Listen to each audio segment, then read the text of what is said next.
Todd and Julie Chrisley have been behind bars in their respective federal prison for nearly 2 weeks. Chrisley Knows Best fans can't help but wonder how the reality TV stars are doing now that they've been cut off from their family and their lavish lifestyles for a few weeks. According to an exclusive report from Hollywood Life, Todd and Julie haven't had to suffer being completely cut off from their family during these first few weeks. In fact, they've both enjoyed several phone calls from home during their first 2 weeks behind bars. Todd and Julie Chrisley's family call many times. Speaking to a source close to the family, Hollywood Life confirms Todd and Julie Chrisley have received several phone calls from their family during their first 2 weeks behind bars. The source clarified that the phone calls consisted of several family members getting together to speak to Todd and/or Julie on the phone. The source went on to confirm to the outlet that Todd and Julie were doing all right considering the situation they were currently in. They are doing the best they can, considering their circumstances. The family is planning to visit them within the next several weeks and their visits will be staggered. Nanny Faye and Lindsay already visited Todd.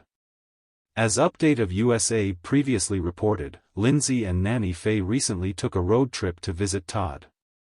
Fans were a bit shocked to learn Todd was even allowed to have a visitor during his first 2 weeks behind bars.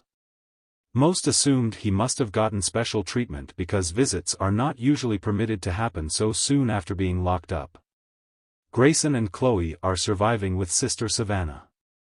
As fans know, Todd and Julie were forced to give temporary custody of Grayson and Chloe to their daughter Savannah. If they serve their full sentences behind bars, Grayson will be an adult before either parent gets out. Likewise, Chloe will be fast approaching the age of 18 by the time Julie gets released from prison. The Chrisley family, however, still holds on to hope that an appeal of their case will be successful and they can get a new trial with more favorable results. For the most part, fans are all over the place in regard to how they feel about the situation. Some believe that Todd and Julie should be behind bars because they committed these crimes. Others, however, can't wrap their minds around the intense sentences. At the end of the day, however, even the judge told Todd and Julie they would have received reduced sentences if they had just pleaded guilty to their crimes. Does it surprise you that they've had so much contact with their family already? Let us know in the comments down below. And, keep coming back for more Chrisley Knows Best news. In the heart of Nashville, amidst the backdrop of country music and Southern hospitality, the Chrisley family faced their most trying time yet. Just 2 weeks into Todd and Julie Chrisley's incarceration, the family's unity and resilience were put to the ultimate test. The news had spread like wildfire, igniting a whirlwind of emotions and reactions from fans and family alike. The Chrisley family had always been known for their close-knit bond, often showcased on their reality television show, Chrisley Knows Best.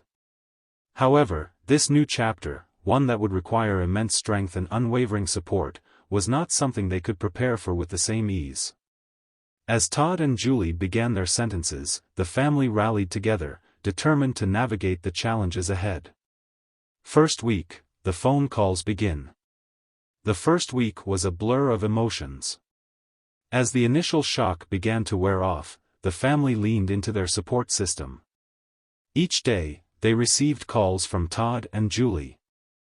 Savannah, the second child and a budding entrepreneur, felt the weight of the situation deeply.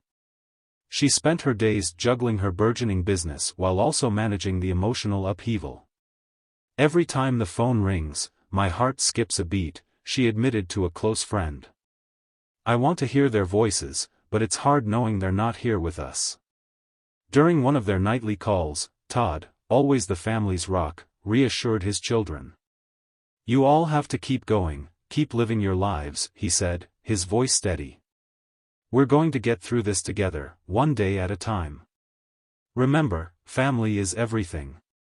Second week, the calls intensify. As the second week unfolded, the frequency of calls increased. The family realized how vital these conversations were for maintaining their emotional health. They set aside specific times to speak, creating a sense of routine that was desperately needed in the chaos. Julie, known for her warmth and nurturing nature, made it a point to express her love and concern for each of her children during every call. "I miss you all so much, but I want you to stay strong. Keep your heads held high," she told Savannah during one emotional conversation, her voice cracking with emotion. "You are all my heart." In the midst of the emotional turbulence, the family found solace in creating a group chat. Messages flowed freely throughout the day, sharing updates, jokes, and encouragement. The family's signature humor, often showcased on their show, helped to lighten the mood. Todd would send memes that had everyone in stitches, a reminder that laughter could still exist, even in dark times.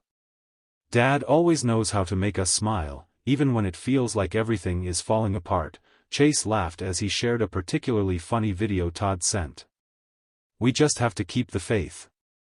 A turning point, the support system. As the 2-week mark approached, the family decided it was time to publicly address the situation. They scheduled a family meeting, where they would gather in the living room of their Nashville home, a space filled with memories of laughter and love. "Let's talk about how we can turn this situation into something positive," Savannah suggested. "We can use our platform to raise awareness about family support systems during tough times." The idea resonated with everyone, and they agreed to share their journey on social media, opening up about the realities of having loved ones incarcerated.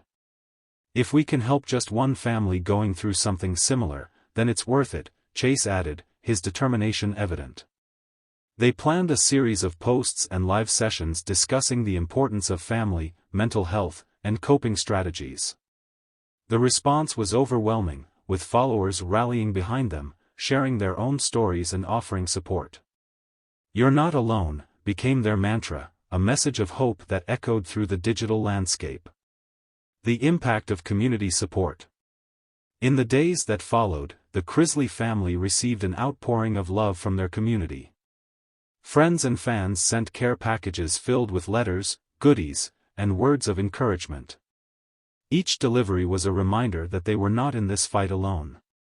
"We've always been the Chrisleys, larger than life," Todd said during a call to the family.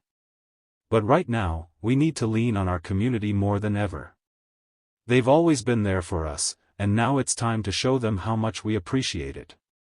As the days turned into weeks, the family continued to support each other through the emotional roller coaster. They balanced their individual challenges while maintaining a strong connection.